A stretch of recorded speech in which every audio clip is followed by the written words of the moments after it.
ba-da-dum, boom, boom, ba-da-dum, boom, boom, ba-da-dum, boom, boom, ba-da-dum, boom, boom, ba-da-dum, boom, boom, ba-da-dum, boom, boom, ba-da-dum, boom, boom, ba-da-dum. They snuck into the kitchen when no one was looking. Look out, Mama, it's Danger Man cooking.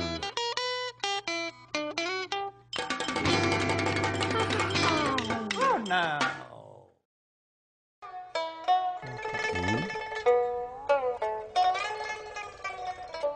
Good afternoon. My name is Gary Schmidt, and welcome to Danger Man Cooking. And I'm Stephen Schlissel, and Gary, why are we wearing these hats today? I was hoping you would ask me that, Stephen. This was not my idea, but since we are wearing the hats, I'm going to be cooking some Chinese food for you today. My wife, Erica, and I visited China, the Sichuan province, back in March. And through our travels, we visited many kitchens and restaurants, and I picked up a lot of tips. So I thought we'd cook a nice Chinese meal for us today. Oh, How does that sound? that sounds very good. So while you were over there, you became an expert on the Chinese culture, I take it? Far from it. There's so much in that culture that that would be very difficult to do. Well, here's a simple question Okay. that there's probably a very complex answer. Back when we were children, back in the last century, the capital of China was called Peking. Peking. There used to be a Chinese restaurant near where I lived, Peking Duck. Sometime around the new millennium, they either moved it to a city called Beijing or else changed the name. Uh-huh. When did that happen? You mean the date? No, I don't really know. It was probably when nobody was peeking. Yes? While we're on the subject of Chinese restaurants, Yes. I heard that the Chinese cook chopped wood to fuel their fire to make The food. the food. Yes, they're that's- back there in the backyard cutting wood and putting it on the stove. And the patrons of the Chinese restaurants chop sticks to eat food. All I know about China, I learned from Charlie Chan, who was a Chinaman who was a detective in Hawaii. Uh-huh. So instead of number one son, you're number one chef, and we're going to... Okay, Stephen, I think you should move on, and I'm going to get going with the food. All right, okay? I'll come back and visit later, help you eat. Okay. 回头见. Welcome to Danger Men See you Cooking. later. Okay, as I was trying to explain to Stephen, my wife and I were visiting China, and we were representing the mountain school in Bonneville, Vermont. And I was teaching music at this school, and my wife was teaching dance and visual art. And we were there for a month, and it was a very, very interesting experience, and we learned a lot about the Chinese culture, and especially about food. I've always been interested in cooking Chinese food, but I was actually got a first-hand experience when we were over there, seeing what the ingredients were and actually how they were doing it, and that makes a big difference when you're trying to cook something. So what I thought I would do is cook you a few of the dishes that we had quite often. And to start with, I'm going to cook you one of the breakfast dishes that we had perhaps every other day. And this is a soup. So as we go along, as you can, I will be explaining all the different ingredients that we have here. Let's start with the soup. And what I have at this moment is just a little vegetable oil. I'm going to put some into the wok. And I'm going to place a little turnip in the wok with some garlic, a touch of ginger, and some scallions. Now, where we were located in the Sichuan province, the food is typically very spicy. Peppers are all over the place. They're grown all over. And the majority of this food has a real tang to it. So I've placed these ingredients in the pan, and what I'm going to do now is add some stock. This stock is a stock made from pork, and it's a delicious, delicious tasting stock. Much of the soups are made with the pork stock over there. And turn up the heat a bit. And I'm going to take a little chili paste. As I said, chili peppers are used in a wide variety of dishes, and including the soup. To add to the soup now, I'm going to add a little bok choy and a little Chinese broccoli.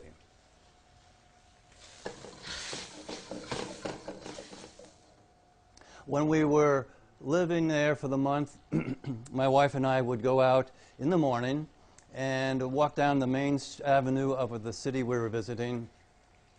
And along the street, in these little, what I would call hole in the walls, every morning a husband and wife would come out, bring out their woks, and open their doors, and there we would have a restaurant.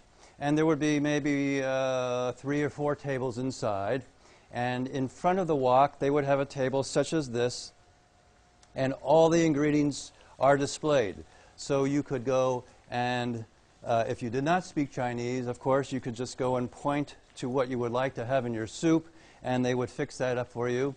And it would cost you, for a wonderful meal, somewhere in the neighborhood of $1.50 at the most. So now I'm steaming the vegetables. In the broth, I'm going to add a touch of soy sauce, and then I'm going to add another essential ingredient, sesame oil. Roasted sesame oil gives much of the Chinese food the very distinctive flavor that we all like. Once the vegetables are cooked down, they become al dente, we're going to now put in some noodles into the broth. These noodles, as you can see here, come in little nests. And if you're ever looking for authentic Chinese products, I bought these in a Asian store in Colony, New York, just outside of Albany. So the noodles are boiled down, and I'm going to add them to the broth just to heat them up quickly. Once they're reheated, I'm going to take the noodles, place them in the bottom of the bowl. The vegetables go on top.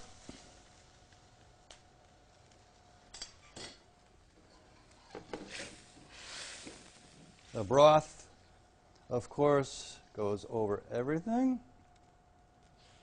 And since this is breakfast, what they would have on hand is a fried egg. We place that on top, sprinkle with a little bit of green onion, and I also have here a little bit of fried tofu. And the tofu is fried, chopped up into small little pieces, fried in the wok in the oil, and it becomes very crispy. And we're going to top that with a little tofu. And here we have our 5-star Chinese breakfast. It is delicious, and I hope you get to try this sometime at home. It's very simple, but it does the job in the morning to give you the protein and the vegetables, and it's just a delicious meal. So Now, what we're going to do is venture out with some video and camera work that my wife took, and we'll show you some scenes from China, and we'll come back and we'll start with the next dish. After the 30-hour plane trip from Albany, New York, we arrived at our destination, Guanhan City, which is about 1,000 miles southwest of Beijing City in the western province of Sichuan. Our month-long journey began the next morning at 9 a.m. at the Honghua School that enrolls more than 1,700 students. The school is a foreign language school, grades 1 through 8, with an emphasis on teaching the English language. Every Monday morning, there was a flag-raising ceremony on the central plaza of the campus. There, the students filed in according to their class group and sang the Chinese national anthem, followed by presentations and announcements by the students and faculty. When we arrived, there was a program celebrating the school's participation in an English language festival. There were performances by the children, including dances and songs. The children all attended school from 8 a.m. until 4 p.m., and after 4 p.m. the older children continued until 9 in the evening. At 10 a.m. each day, the students would participate in an hour of physical exercise on the playing field. They would follow a specific regiment while accompanied by music from loudspeakers. In general, the children seemed content, happy, and enjoyed the opportunity to be outdoors. The majority of students were fed 3 meals a day at the school, so the kitchens were always full of activity. Ladies chopping vegetables, unusual cuts of meat, and steaming huge pans of rice that was served with each meal. Truckloads of vegetables were literally dropped off each morning at the back door of the kitchen, then brought into the food prep area, ready to be chopped up and cooked. We ate with the students several times, and the food was always delicious. During the day, we taught English to the children through music, dance, and visual art. Erica was teaching visual art and dance while I was teaching the music classes. Class sizes were large, anywhere from 30 to 50 students in one 40-minute period, and the students were very enthusiastic about learning English. One of our final projects culminated in a piece using the Woody Guthrie song, "This Land is Your Land."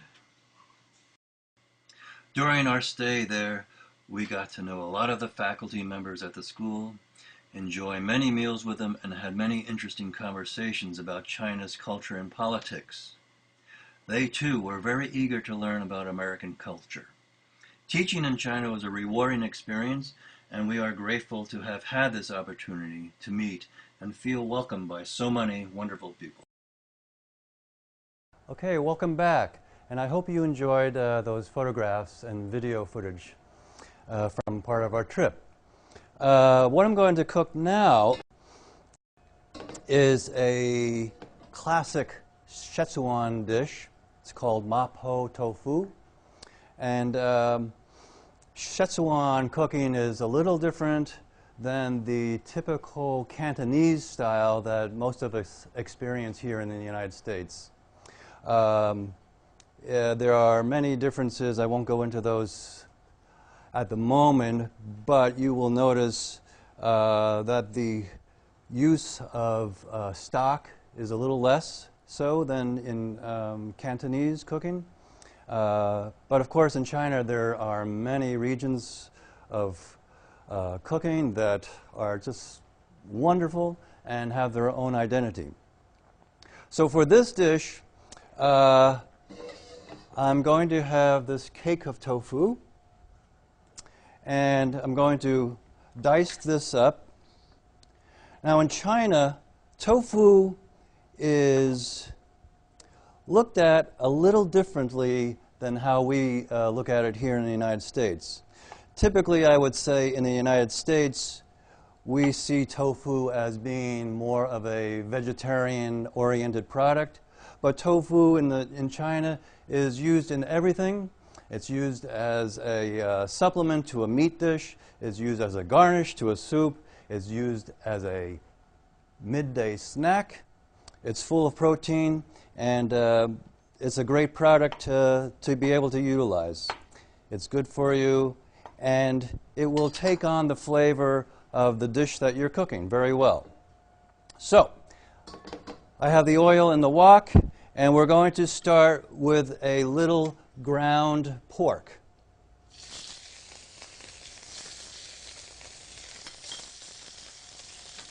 So we want to break that up.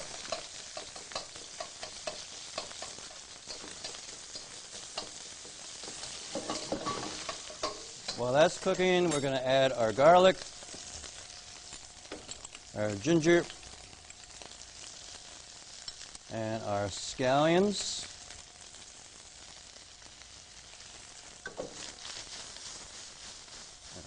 Toss that around a little bit. Now we're going to add the tofu to that. And also in the Szechuan area, oil is used quite a bit, especially peanut oil. Peanuts are abundant there, and there are many dishes with peanuts. And we'll be cooking one of those a little later. So we just want to make sure that everything comes up to temperature. Going to add a little touch of stock. We're going to add our chili. Now, if you order this in a restaurant, typically they'll ask you how spicy do you want it. This is going to be about a medium spicy. I've added about a tablespoon. There were some restaurants that we went to in China where we went in and sat down, and the effervescence of the pepper was so strong that we couldn't breathe. So we had to leave outside and sit outside. It was really quite an experience. So I'm going to now add a little sesame oil, and of course the soy sauce. And you'll see as we go along there are some essential ingredients that are included in almost every dish. Now I'm going to add something here that I like is oyster sauce. Oyster sauce is a sauce that gives a nice flavor, kind of rounds off the tanginess of things. So now we have all of our ingredients in there, and what we want to do now is thicken it. And so what I have here is cornstarch, and I'm sure all of you are familiar with cornstarch. It's a thickening agent, and we're going to put a little bit in there and just tighten that up just a little bit. And that dish is done. I'm going to turn this off. Now, we're going to plate that up with some rice. But the interesting thing, when we were eating at banquets in China, that rice actually came out at the end of the meal. So typically we would be sitting at a banquet table with maybe 10 other people around Lazy Susan, very large, and they would bring out throughout the evening perhaps in the course of the evening close to 15 dishes. And once we got toward the end of it, they would then come out with a soup. I would imagine that's something like to cleanse your palate. And then rice came out. So whatever was left in the sauces and such, everybody had a bowl of rice or perhaps a bowl of noodles. But of course, in the United States, we all know that most of our Chinese meals are served with rice, so we'll stick with that. And we're going to now place a little of this over the rice. And there we have mapo tofu with perhaps a little scallions. This is one of my favorite dishes. We're going to go now again to another part of China where we visited and show you some more clips, and we'll be back with another dish. One of our first excursions was to the city of Chengdu, 45 minutes south of where we were staying. Chengdu is the capital of Sichuan province in southwest China and houses almost 15 million people. Chengdu is the only major city in China to have remained in the same location with the same name after more than 2,000 years. In Chengdu, there are many historic areas. Jingli is one of them. Jingli is the name of an old street in Chengdu dating from the Han Dynasty and means making perfection more perfect. Many aspects of the urban life of Chengdu are present in Jingli area. Tea houses, restaurants, bars, theatrical stages, local snack vendors, and many specialty shops. Chengdu is also the home of the Sichuan Opera. Sichuan Opera is an ancient form of comedic drama involving dancing, singing, poetry, and miming.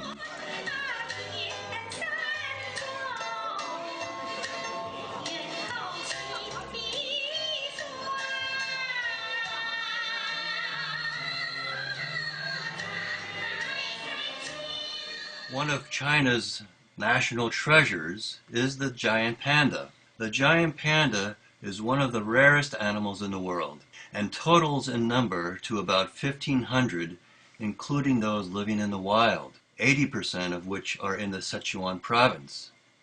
A breeding center for giant pandas was founded in the north suburbs of Chengdu.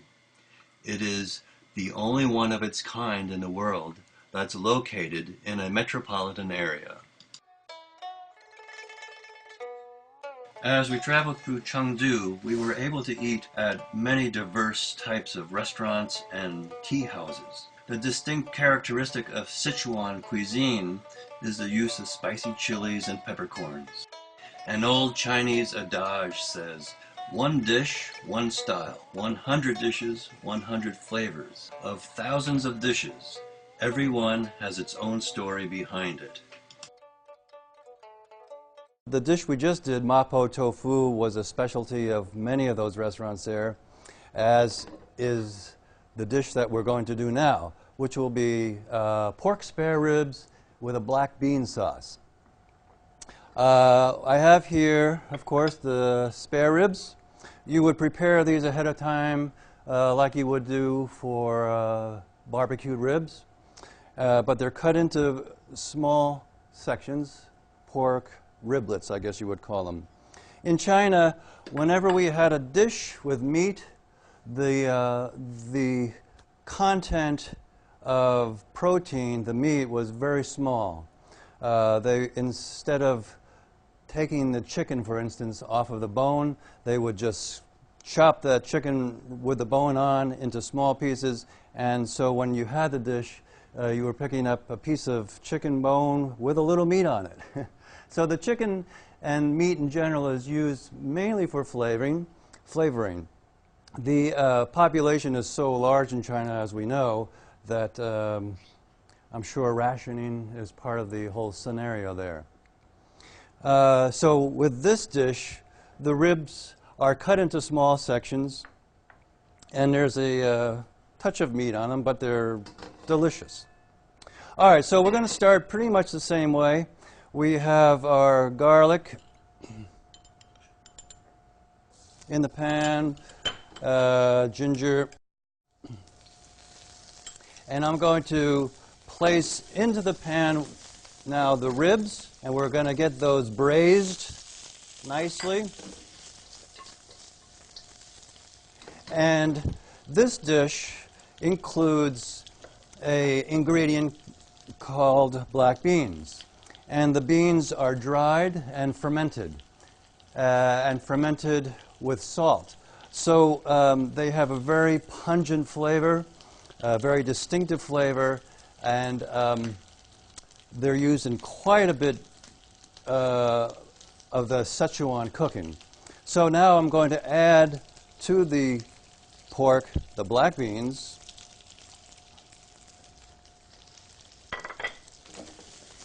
And as you noticed from the two previous dishes, this technique of stir frying is a very fast cooking technique. And I would call this the ultimate fast food, actually, compared to what we think of as fast food in America. Now I'm going to add to this our onions. And now, again, a little stock.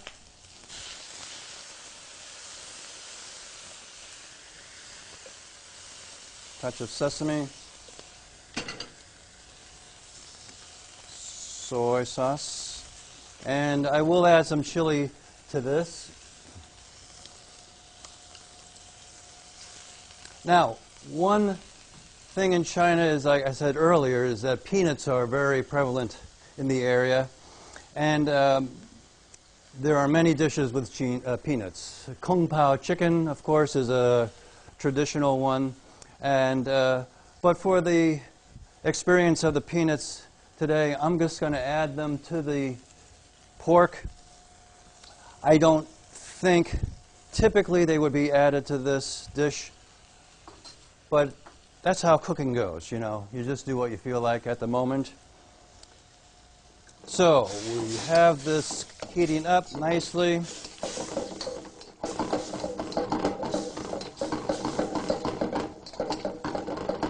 And then, again, we're going to utilize the cornstarch.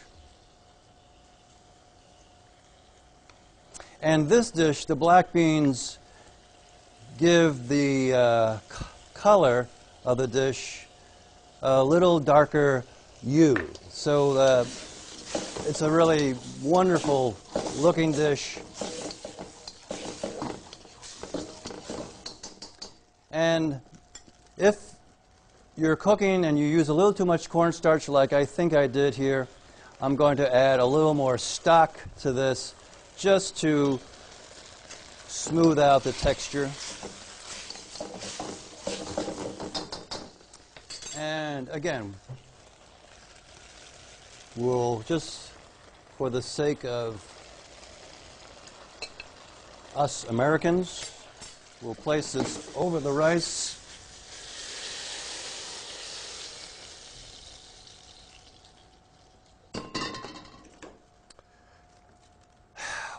And I don't know about you, I'm really getting hungry.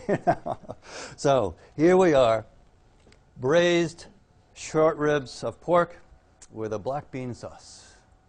Okay, so now we're going to take one more excursion down to the southern end of Sichuan province, look around at some natural sights, and then we'll be back to cook one more dish.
Welcome back to our final dish.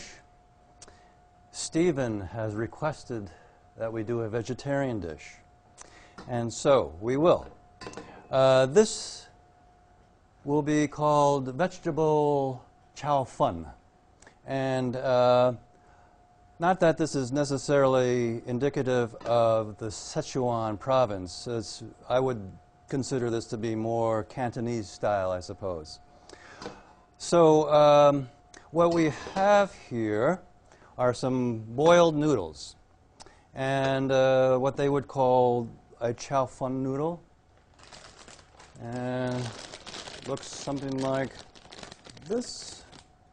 Perhaps what you would call a dumpling. It looks like a dumpling, perhaps, a flour dumpling.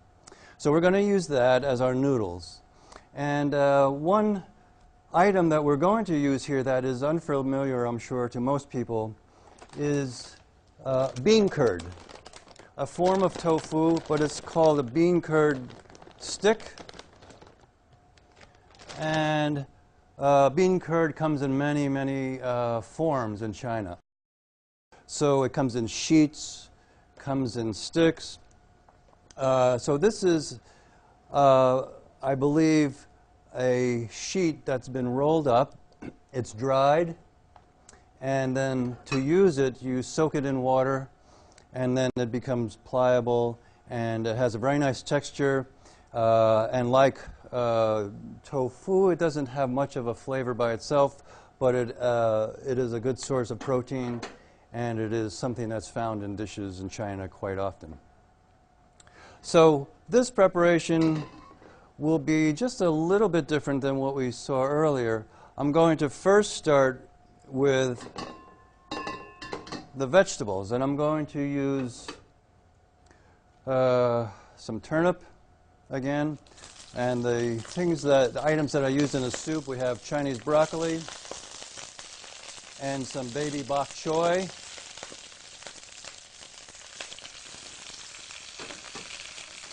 And here I just have some plain old zucchini. Very good, very nice and fresh. And what I have here are fresh straw mushrooms. Most of the time in the United States we don't see fresh straw mushrooms, but these are fresh. They're beautiful mushrooms. And I'm going to add a few of those.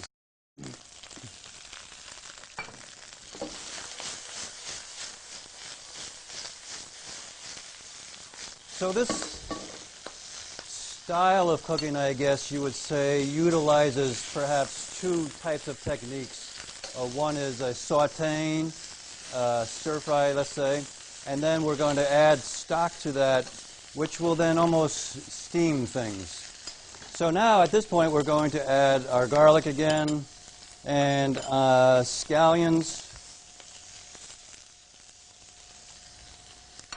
I'm going to skip the ginger this time, but I'm going to add our tofu or bean curd. And this dish will not be hot. So as I said, this will be more along perhaps of what you might think of as Cantonese style. And then once everything gets warmed up nicely, we add our stock. And I'm going to add a little more stock than we have been using, because once this is prepared, then we're going to add our noodles to that. A little sesame oil again, and soy sauce. And I'm going to add a little touch of this oyster sauce.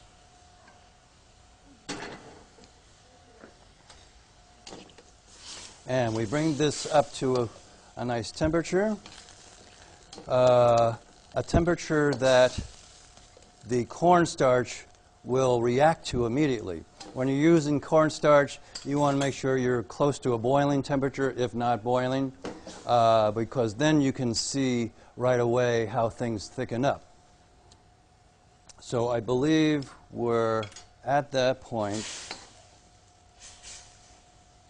And in China, of course, things go actually much faster than what I'm cooking, because the burners that they have for their woks are quite large. The woks are quite large, probably 2 or 3 times larger than this, and they're on these big cauldrons of heat, and this dish would probably take about 45 seconds. So now I'm going to add the cornstarch.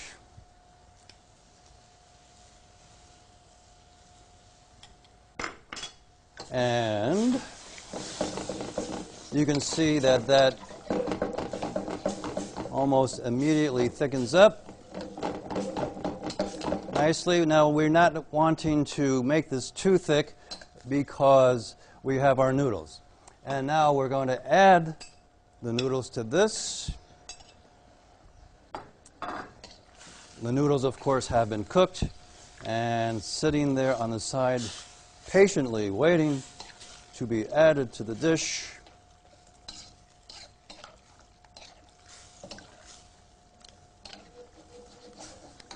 And I'm going to add just a touch more cornstarch for my taste. And so now we have vegetable chow fun. No rice is required, of course, because we have our noodles.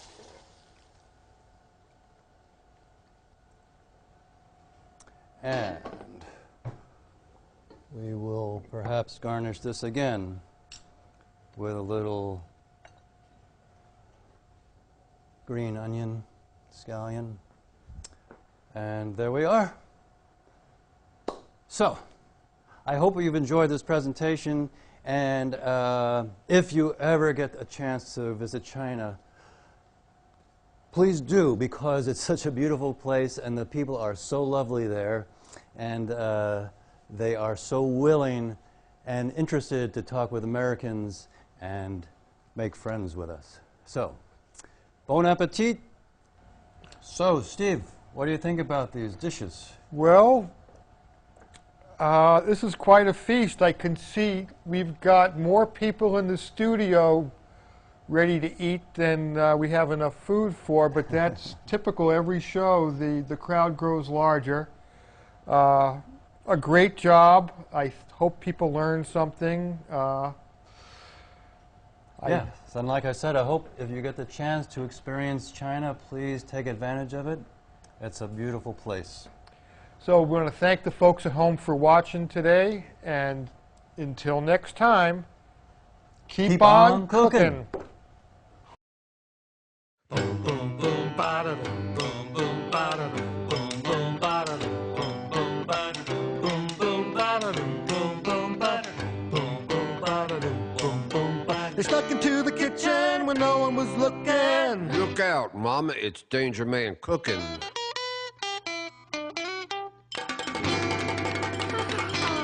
Oh, now.